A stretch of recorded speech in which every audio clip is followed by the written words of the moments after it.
Right, today is another tea video, but first I wanted to show you this tea mat that I got. I really like the color of it and I really like the motifs on it. This little bird here just peeking over the mountains like a birdzilla or something, and yeah, I just really like these little designs. It's just nice, and obviously you have the Mei Leaf logo there. Um, But that's not the reason why I got it. I just got it because I generally like it. It's nice and has a some sort of soft but still rubbery feeling, but it's not rubbery at all. But it's just that soft and feeling absorbent. So hopefully it will work out well. It's like a time and half of the width of a normal tea towel, so it gives me a little bit of extra space to be messy. Right, but today I am going to review this one. Ooh, the Drinking Diva. Hey. So, let's get going. Right, so I got some out, and this is how they look like close up. Okay, they have nice this really silvery but greeny look to it. The leaves are generally not really big. They are fine picking, shall I say? Yes, they are fine picking. As you can see on the color, they are that greeny, silvery, metallic looking color. Right, let's get this going then.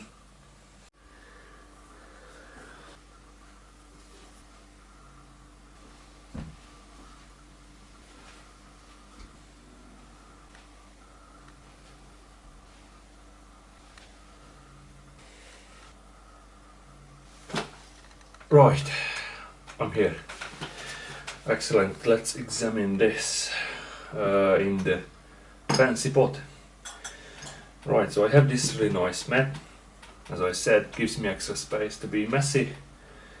But that's not the main theme today. The main theme is this tea. As I said, yeah, it has this silvery um, note to the hue to the leaves, which I quite like. Let's give them a little. Right.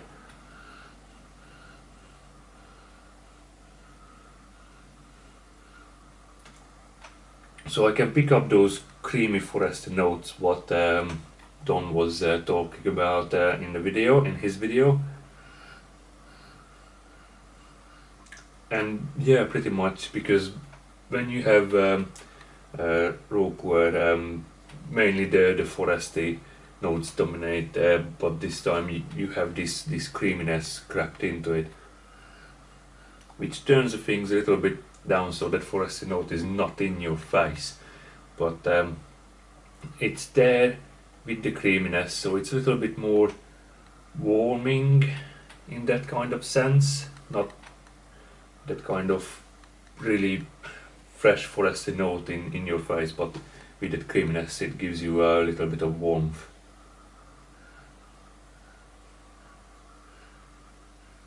Right, that's much I can pick up. Maybe a little bit of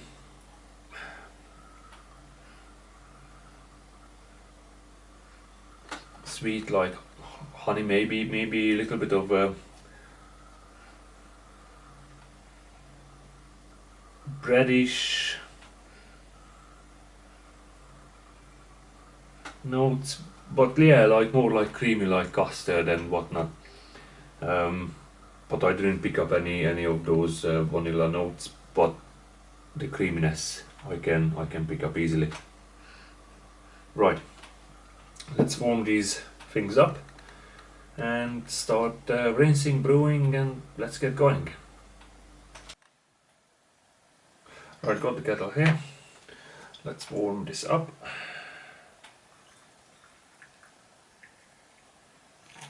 There.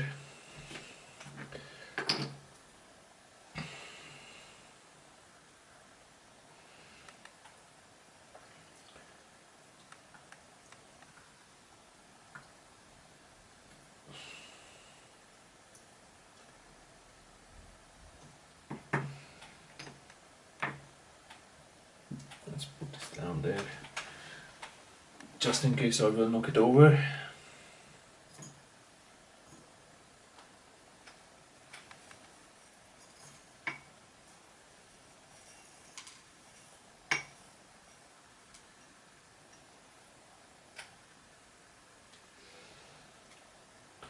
Right. Let's see. Let's move them about a little bit in the pot.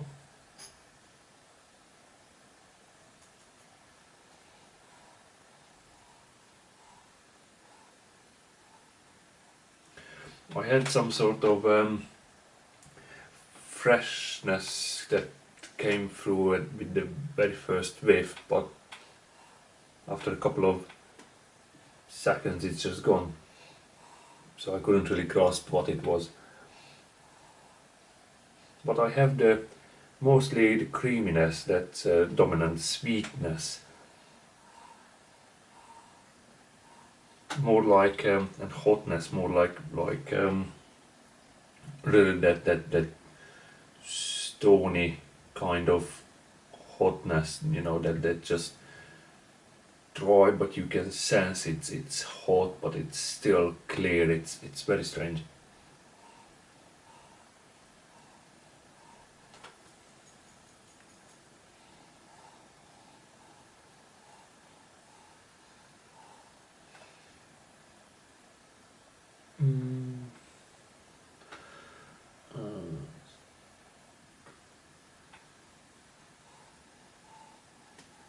Yeah, that's much I can pick up. Bit of. It's just so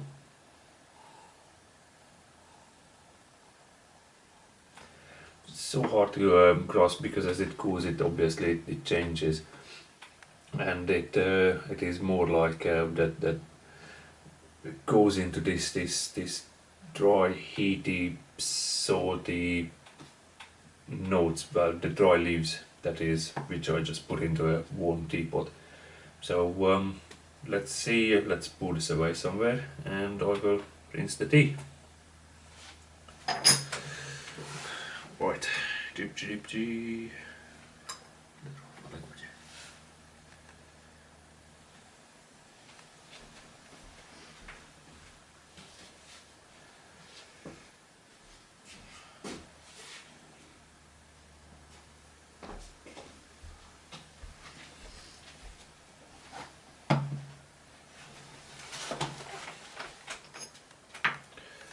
So I poured that water away. Let's rinse the tea now. Just pour a little bit of water in it, not too much,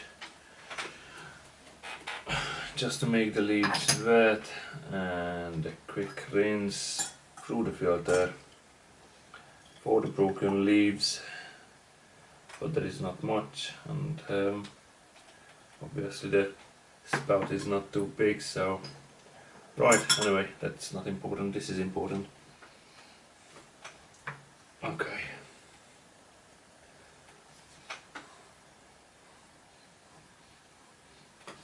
To me,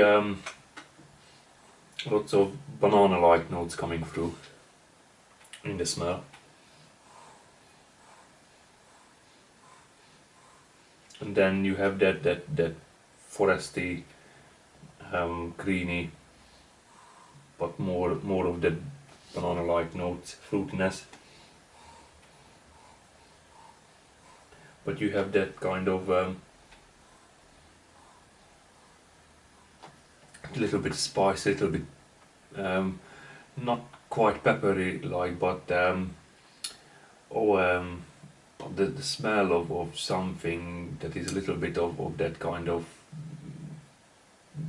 well, not peppery, but like the leaves of rocket, or something that is fresh, that is you can feel that it's spicy, it's lingering. When you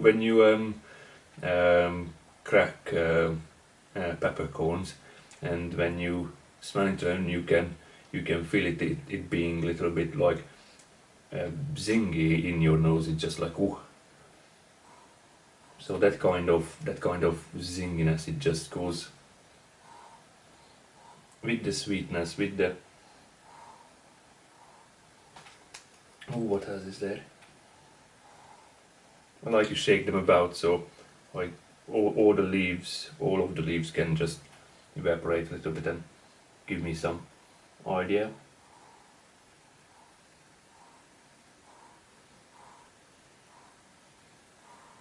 I would say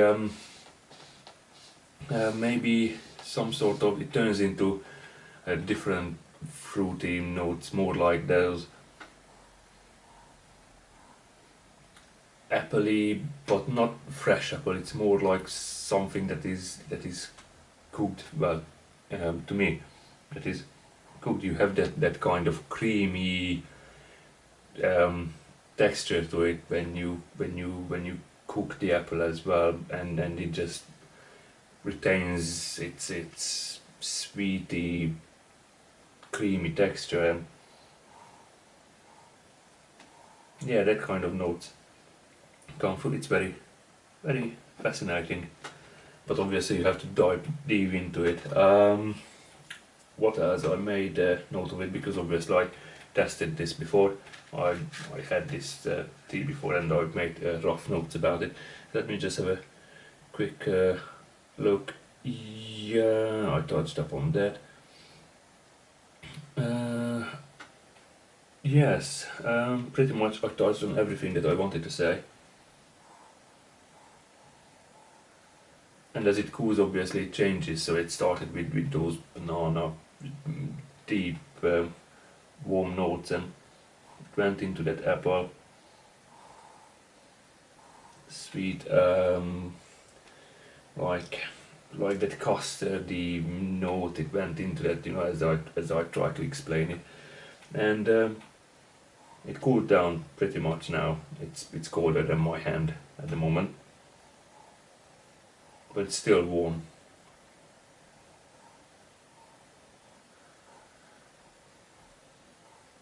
And as it cool down further, I can pick up a little bit of some sort of greeny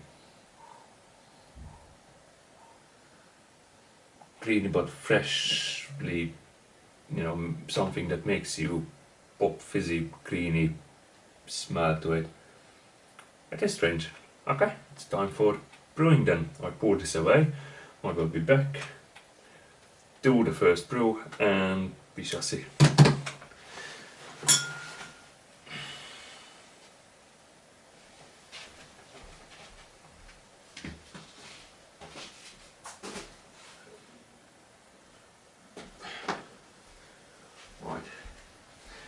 So as you notice, today I'm using the sink instead of a tray. Makes life a little bit easier when it's about to clean up. Right, this water should be still okay. I didn't boil the water, right? So it was just off boil, so it still should be hot enough. Let's put this somewhere there, so it's out of my way. Put this there, so I have space for my elbow. Didn't measure the time. Brilliant. Let's call it enough.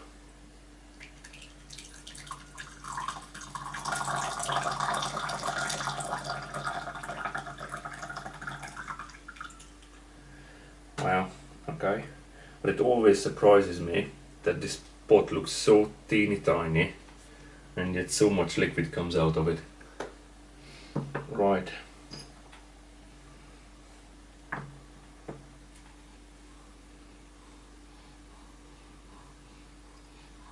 Yeah, mostly of those caramelized apple, peary, greeny, sweet, fruity. Do I have any?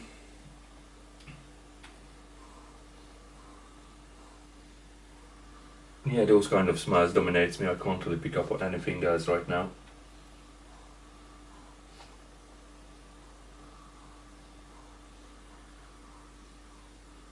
Yeah, pretty much the same. What I could pick up earlier, that's the same that dominates. Right, color. Really golden yellowy color.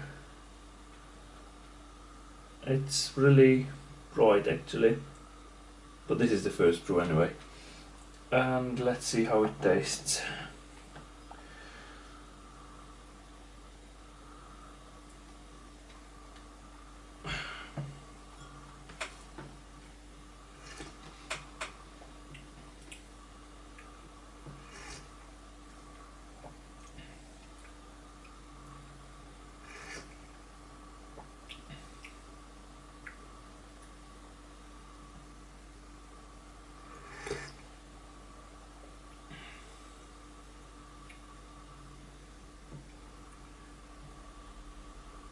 I get some sort of minerality coming through.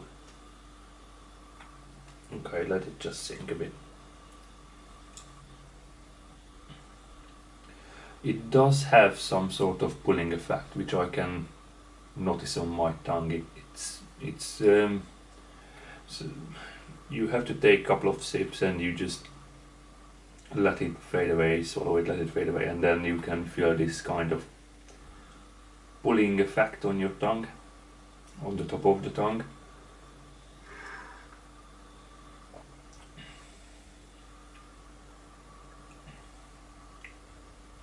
Texture size, yes, I would say, yeah, this would be medium one, but obviously you need to know about the characteristics of this pot as well. And it tends to add minerality and it tends to soften the tea. But of course this is why you can brew it a little bit longer and it won't be a bitter tea. It's a very weird tea, but it's really a good teapot, because obviously you don't have to time it. Oh, it's 10 seconds, and if you went over to 12, oh my god, now you can brew it easily, as I demonstrated it before. You can easily brew it, if you want to, 30 seconds first brew and let the tea blow your head off, but still it will be a really drinkable tea. Anyway, back to the tea itself. So yeah, just keep in mind what the pot that you are drinking from, what you are brewing the tea in, what does that pot does to your tea. So just keep that in mind as well when you are tasting, or buy a sample pack and you want to try it if you like it. Obviously you use the pot. I use this pot just for this kind of tea. I don't use it for black tea or whatever. I just use it for raw pu'er and ripe pu'er tea. So I know if I like the tea in this pot, I will keep probably buying the tea, because I will brew the tea in this pot. So just keep that in mind.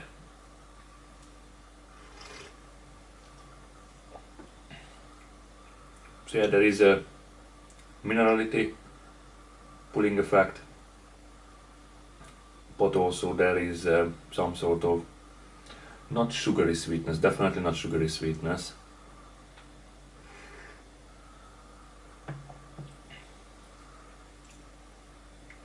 But some sort of fruitiness going on. Let me see, what did I put down here in my notes?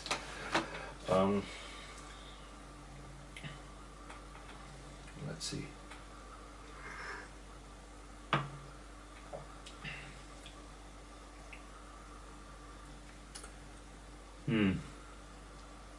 Pretty much that pulling effect that I'm really focused on, which is really distractive. So I'm just keep focusing on that while I'm supposed to focus on the other taste.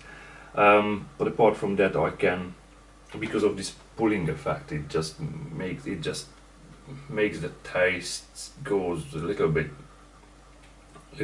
fresh, little bit zingy, but also it's just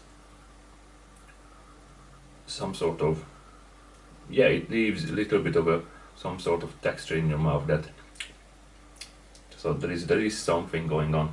But obviously this is the first brew. What I will do, I will just keep brewing it, and I will come back and see what's the final verdict, because obviously this is just the first brew. The leaves haven't opened up properly just yet, so it will need second, third brew, and probably I will brew it a little bit longer than 10-15 seconds. Right, so I brewed the tea 5 times. This will be my 6th. What I noticed that the color, as you will notice it on the liquor, the color will be way much more darker than in the first brew, obviously. And the leaves, they are pretty much green. They have greenish, well, pretty bright green color to them, but they are opened up nicely. So here we go. I am going to brew this for a while. Oops, there you go. Put the lid on. According to the guidelines, which I'm not supposed to follow to the letter, obviously. First infusion 20 seconds plus 5 with every infusion. This is going to take 6 times 5, that's 30, so 50 seconds in theory. And probably it took me 15 seconds to tell you, so that's another 40-45 seconds to brew. What I also wanted to mention, because it's about the mat, it doesn't absorb the tea, because obviously, you know, my favorite hobby is making a mess. It doesn't absorb the tea, but the tea, it just sits on top, becomes little bubbles and little balls, and they just sit there. I will take a couple of pictures of it and I will put it at the end of the video. So yeah, I was really expecting it to absorb, but actually it repels liquid. Yeah, I'm sorry, I know I'm supposed to be excited about the tea, not the mat. But it's just, yeah, they look really nice. I don't know. Anyway, 60 seconds has gone? I don't know. Let's put it out. On further, there you go.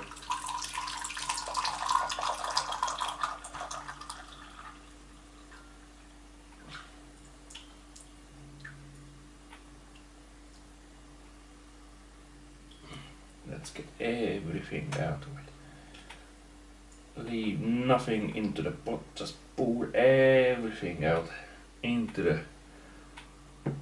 thing that you designated as a Gong Dai Bay. Right, so you can see that the color became a little bit darker than the first brew. It became more like that kind of golden, I wouldn't say peach, wouldn't say apricot, wouldn't say anything. It's more like gold. Golden. Well, mind you, I'm looking through the window to that, so it's quite bright. But by the look of it against my white jumper, I would say probably peachy apricot-like color. So it's it depends on where you are viewing it from. But from the top, it's more like that golden. It's not yellow, but it's not orange. So it's between yellow and orange. The color. Well, that's not the main thing, is it? The main thing is how does the tea make you feel. Okay, right.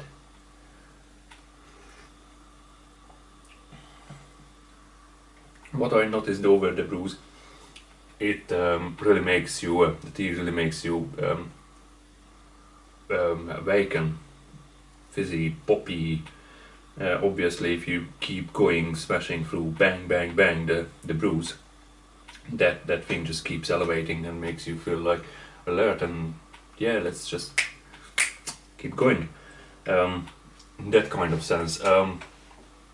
Because obviously the theme behind this tea was like it's cocktail-like, it's fresh, it's fizzy. It's more like, you know, like a gin tonic with bit of fruity, sweety, whatsoever, that kind of. But obviously without the effect of alcohol, we are talking about that kind of freshness, poppiness, it's just fizzy. And that's the main thing with this tea, what I can sense, that kind of minerality, freshness, pulling, pushing, zingy feeling with it.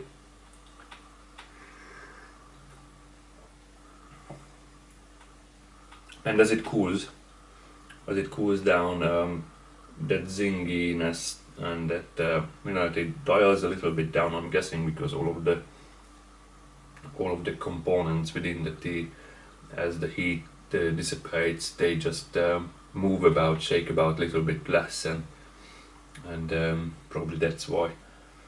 But let's just give it a proper taste step, since this is the sixth brew.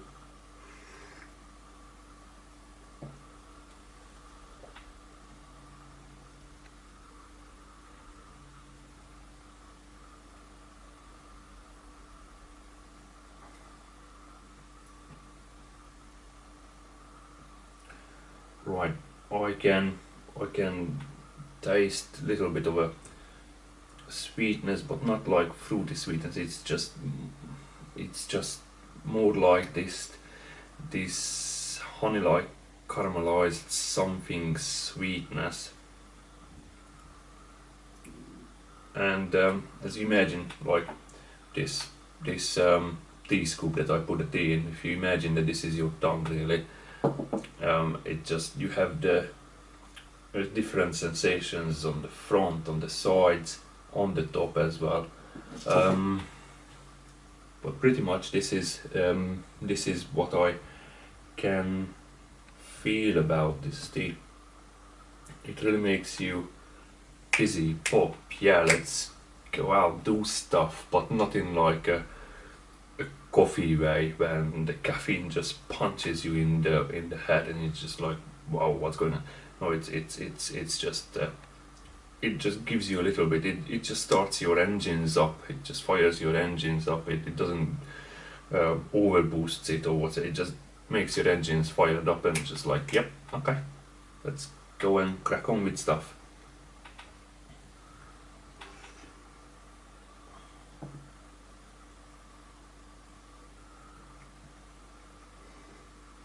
And as the liquor itself cools down, all of that zingy, freshy, poppy notes, they are there, but the fruity notes more like berry, banana thingy comes through,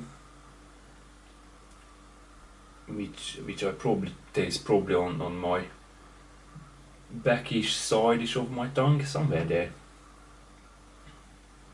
And as obviously saliva rushes into your mouth, seeing it's just like, what's going on? There is something in the mouth. So with that combined with the tea, it just gives that a little bit of a thicker, rounder feeling in the mouth, while you still have some sort of zinginess going on the front of your tongue, and it's this pulling something effect, while you have that browny, fruity thing going around. It just gives quite a nice I would say depth to the tea, because you have quite a wide range. So it's not just like mineral, bitter, and straight in your face, and just fruity, floral. It's a little bit of a, well, this is a blend tea anyway, so it widens your range a little bit. This is sometimes it's really hard to grasp what's really going on, to separate all of these little little notes within the spectrum, if you like, because there are so many things going on. And this is a 50 ml cup, and when the tea is hot as hell, you can't just keep it in your mouth because it's just too hot. You have to cool it down a little bit, or just whatsoever. So this is just not like, it's hard to grasp. Okay, you need to keep drinking it and keep trying to focus on, put aside the minerality, and just try to focus what else is there. But other than that, obviously, when you are just drinking with friends, obviously you are not sitting there quietly and just thinking, this tea is this or that. Obviously, as you talk through and everything, you just keep drinking, and the tea just gives you this little, as I said, this freshy, poppy feeling. So pretty much I think it would keep the conversation going, because everybody gets a little bit jittery and poppy. And yeah, I do recommend this tea as a afternoon get together tea, or morning get together tea, and just let's get the day started, really.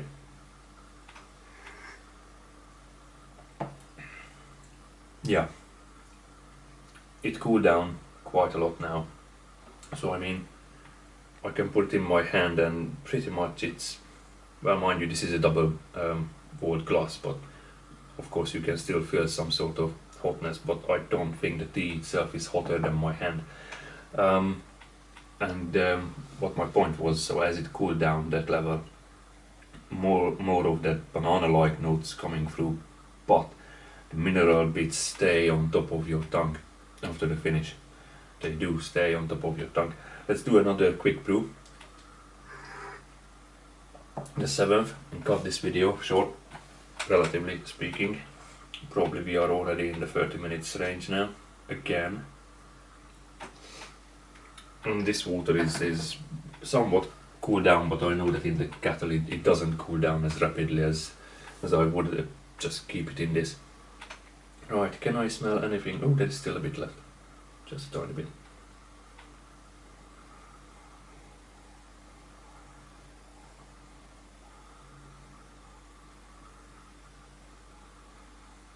I can smell some sort of sweetness going on, but apart from that I can't pick up much, probably because I let it cool down. Let's just smash through the seventh brew. Haven't counted the seconds yet.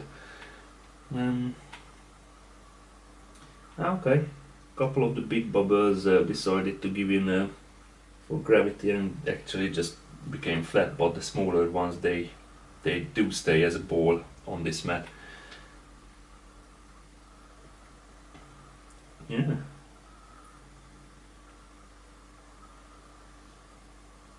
Great stuff. So pretty much you can have it on your fancy table, and you won't ruin your fancy table because it just won't soak through. You have a towel that absorbs most of it, and this one just repairs. Brilliant, brilliant, brilliant. Great, and I like the design as well, and I haven't counted the seconds, but I'm guessing this is time for the seventh brew.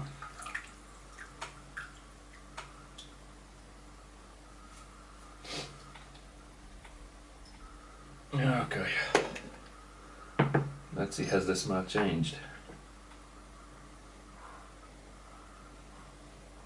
Okay, more of the foresty notes come through instead of the honey and the creamy. Although the creamy notes are still there, but they are dialed down after the seventh brew on the leaves. Okay. Let's smash through this seventh brew. Right.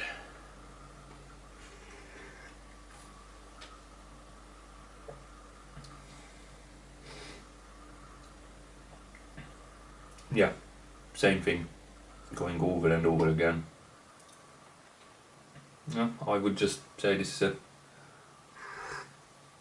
a brilliant get-together tea. I wonder how would it age in 10, 20, maybe 30 years time. I really wonder what would it do aging to this tea. Obviously I don't know, and I'm just saying it would be interesting to see how would it age. Would it keep the whole spectrum, or would it widen the spectrum? Would there be just a couple of notes that really dominate, and there is nothing in, it's just it would be interesting to see how would this change in over the time.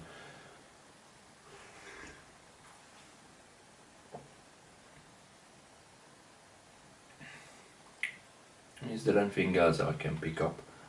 No, not much. I think that's it what I could say about this tea. Let's smell then the Gong Doi Bei freshly.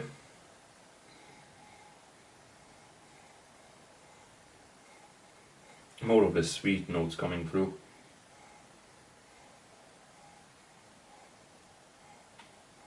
And some sort of lingering biscuity notes.